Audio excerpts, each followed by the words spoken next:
So, what did you wait all weekend to hear about? What occurred on day 4 and 5 in the Brian Walshe case? We're going to hear all about the love affair between Anna Walshe and William Fastow. Did he know about it? Did Brian know about this? Did he not know about it? We're going to discuss why that's important. Also, we're going to talk about several other witnesses and a lot of evidence that came in. My goodness, it's stacking up. So let's watch the intro and then we'll get right into it.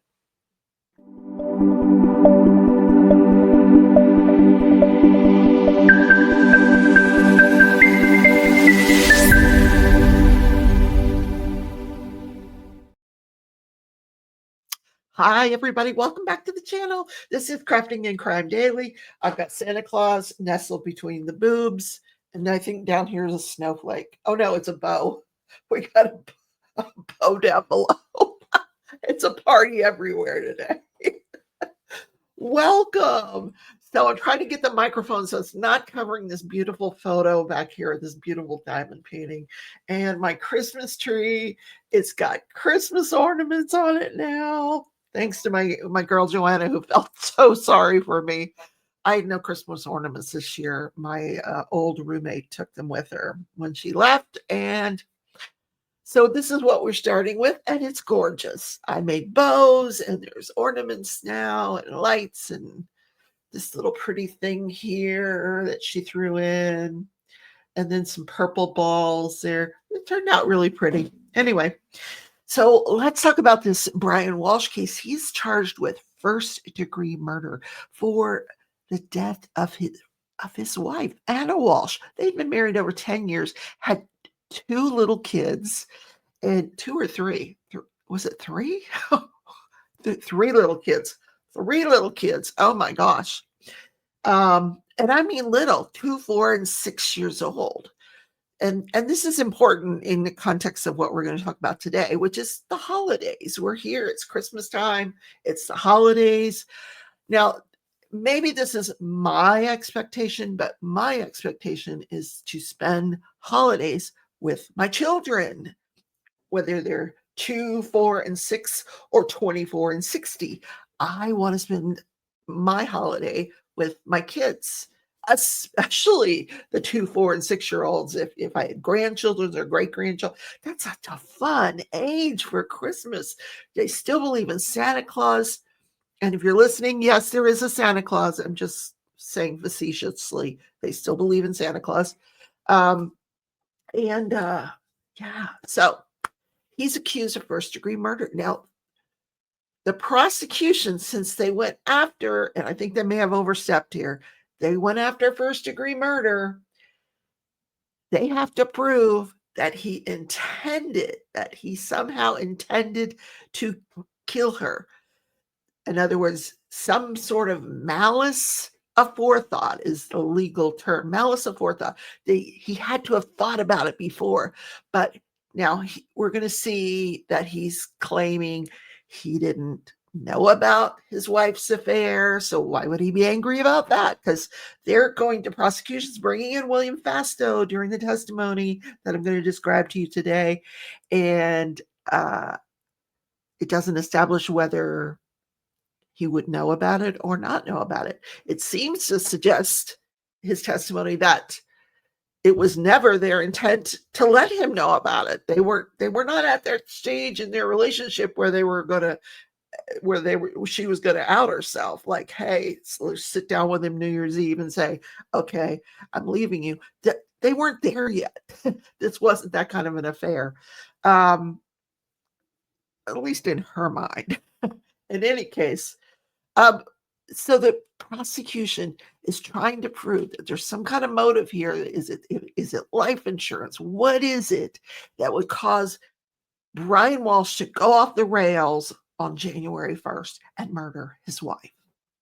Now, we know he doesn't show up. She doesn't show up for Thanksgiving that year because she had gone to visit her sick mother in Serbia. Or did she? Okay. You can see where I'm going with this. William Fastow, first of all, They met. He's a realtor. They met in Boston, and they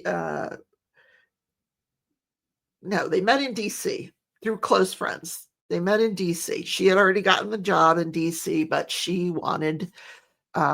needed an apartment. So he was a realtor. They got introduced. They became close friends, then confidants, and then lovers. And pretty quickly, I might add. But he found her an apartment, this 4-bedroom apartment. So he knew her intent was to have her husband move in with her at this large, massive bedroom on the second floor of this apartment. And on the third floor, 3 bedrooms, all furnished for each one of the kids. He knew that was her intention. And he said this was everything to her. She wanted those kids to be with her and was just really, at times, he said, despondent because she felt like she wasn't being the mother she should be to those kids. She wanted them to be with her. She couldn't because he had the art fraud case going on in Boston. He hadn't been sentenced on it yet, so he couldn't leave. And the whole reason he was out on bond awaiting sentencing instead of in prison awaiting sentencing like most criminals, well, not all criminals, there's some criminals that can run for the presidency. And anyway, in any case, I digress. Where was I going with this? Oh my gosh, I just threw myself away. The brain fog is real, you guys. How long does this last after COVID? It's so in any case, let's go back to William Fastow. They're having an affair. And she, instead of visiting her mother in Serbia, where he thinks she is for Thanksgiving, she and William fly to Dublin, Ireland, and they're doing Ireland. Like, how cool is that? Like, I would love to go to Ireland. That's on my bucket list. So they're in Ireland. Now, I don't, she's from Serbia. I don't know what kind of culture that is. Like, is it family oriented? But I want to be with my family for Thanksgiving, not with my lover in Ireland. But I don't know. I guess I could be persuaded to. Okay. So she's there with him in Ireland. Then she flies to Serbia. And then, so she does visit her mom in Serbia. But she's not there the entire time, like her husband, Brian Walshe, thinks.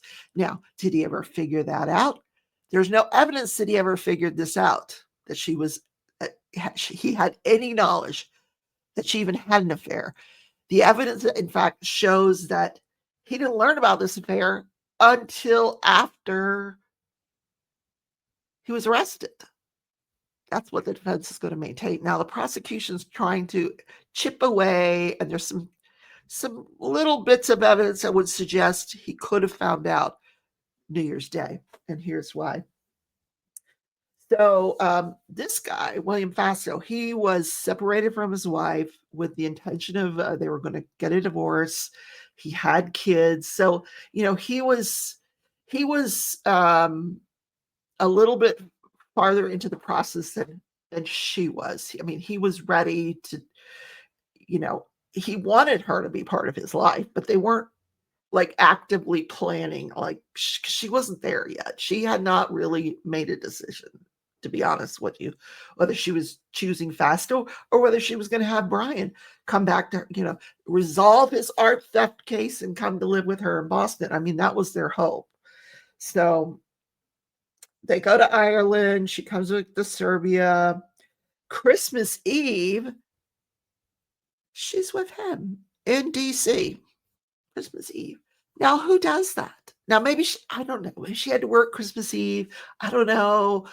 And then her plan was to fly out Christmas morning. She had a flight that morning. She was going to fly to Boston to be with the kids. Now, you've got kids that are 2, 4, and 6. I want to be there on Christmas morning when they wake up.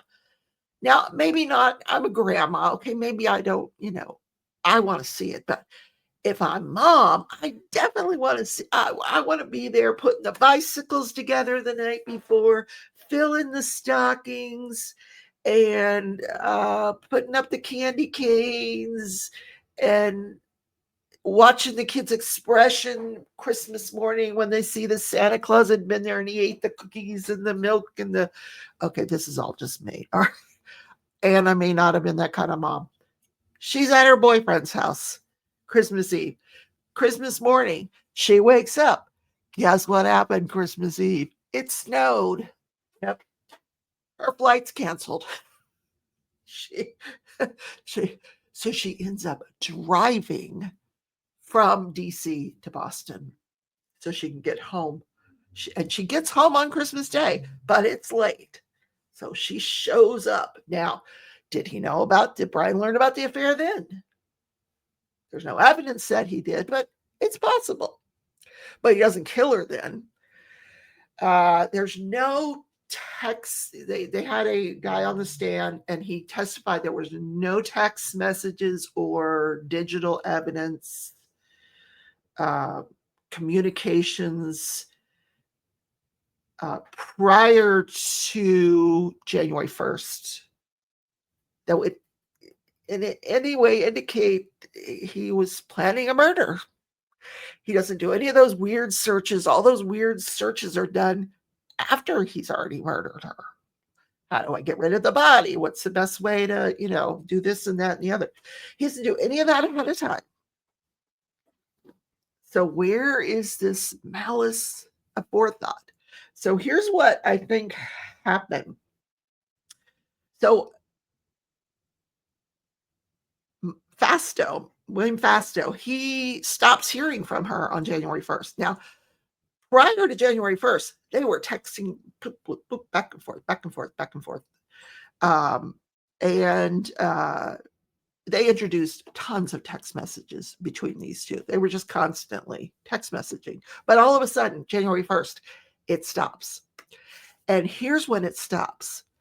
Just before midnight on January 1st, Anna had texted William Fasto, the lover, some pictures of her. Not just family photos with some other family members, but pictures of her. Just after midnight, that's the last time he ever hears from her. Yep. That's it. That was the final text. Now, he keeps texting her after that, but she's not responding.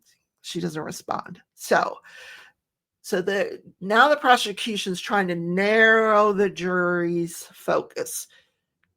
Is this the point where he figures out, okay, there's an affair? You were in Belfast, Ireland, and not Serbia. And I don't know how he would have discovered any of this, to be honest with you. I don't know. This is why I'm worried that the prosecution may be overreaching. Maybe they should have gone with second degree, where you don't have to prove intent. Heat of passion might have been a better argument, but who knew where the defense was going on this one, that this was a sudden, unexpected death. That brings up a couple of other witnesses that took the stand. One was a bar instructor, and one was the owner of the bar studio. Now, I don't know what bar is. I have no intention of finding out, but apparently it's some sort of new aerobic thing that you have to be in really good shape to do it.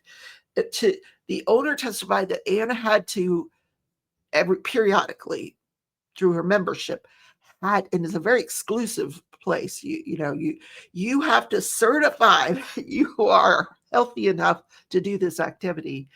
And in fact, on December 31st, the bar instructor that testified, she had just become a bar instructor.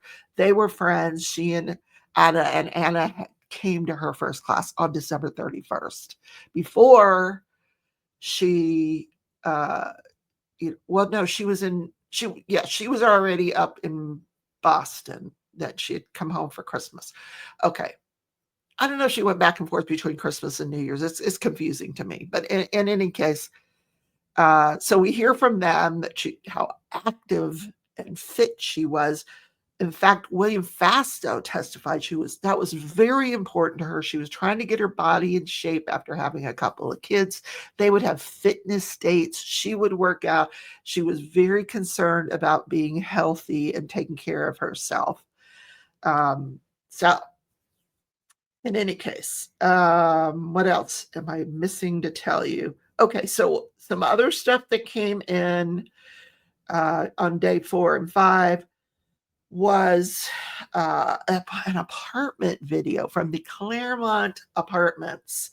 Now, this is not where they found the mounds of trash. The Claremont Apartments, they learned about, I don't even know how they learned about it, to be honest with you.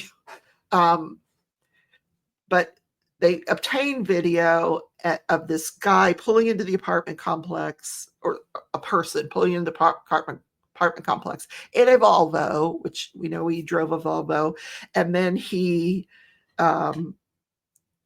takes a bag of trash. It seems to be heavy, very heavy, puts it in the dumpster, and it's a very dark. It's like 4:45 in the afternoon, but it's dark because it's Boston. It's East Coast. It's 4:30. It's dark. Right now, here in December at 4:30, you can tell it's going to be dark. By 5, it's dark, which is crazy. I know, but that's another whole thing. The other thing was, okay, so we're talking about this apartment video. So by the time this was on January 3rd, him coming to do, if this is him, but it appears it probably is him. It kind of looks like him, but by the time they found out about it, the trash had already been taken, and they don't know where it went. They could not track it down. But then the other apartment complex, and I think it was the phones. It had to do with where the phones were pinging, because apparently the guy that was talking about all this digital evidence, he testified that Anna's cell phone was pinging on January 2nd at their home. Now, it's Brian. We know he lied, because he's already said, I lied, but clearly we know he lied, because he's saying, January 1st, she took a flight back to DC. But he's also saying, by the way, I found her upstairs dead, and I messed around with the body. He pled guilty to disinterment of a body, which in Massachusetts means it could have been like abuse of a corpse, or, just not doing what you're supposed to be doing with a dead body. It doesn't mean he chopped her up. We don't know that. We can surmise that he did, because he had all those, a hacksaw, and he had all that stuff, but we don't know where the body is. So we don't know. The jury doesn't even know. What do you mean by disinterment here? Do you mean, what did you do with the body? Did you just dump it somewhere? Why didn't you tell us where the body is? I don't know. I don't understand this. But in any case, so that video was shown. Then the digital guy said there was an iPhone 3 mini that it doesn't come back to a particular person. It belongs to the Walshe family, but it was pinging January 2nd at the Home Depot, at the store, all these different places it was pinging. And then on January 3rd, 3 different apartment places, including the Claremont, which is probably how they figured it out, and the one where they found the mounds of trash, which was out by his mother's place in that Stone Goat neighbor. I don't even know the name of the neighborhood. Stone Goat. Is that everything from this? Oh my gosh. Oh, then a couple of interesting things during this testimony. The digital evidence guy, he's like one of the detectives. He was asked about Michael Proctor, who was the lead case agent on this file, Michael Proctor. But then they went sidebar for a long time, like 10 minutes. They come back from sidebar, and he gets it out there. Yes, it was Michael Proctor.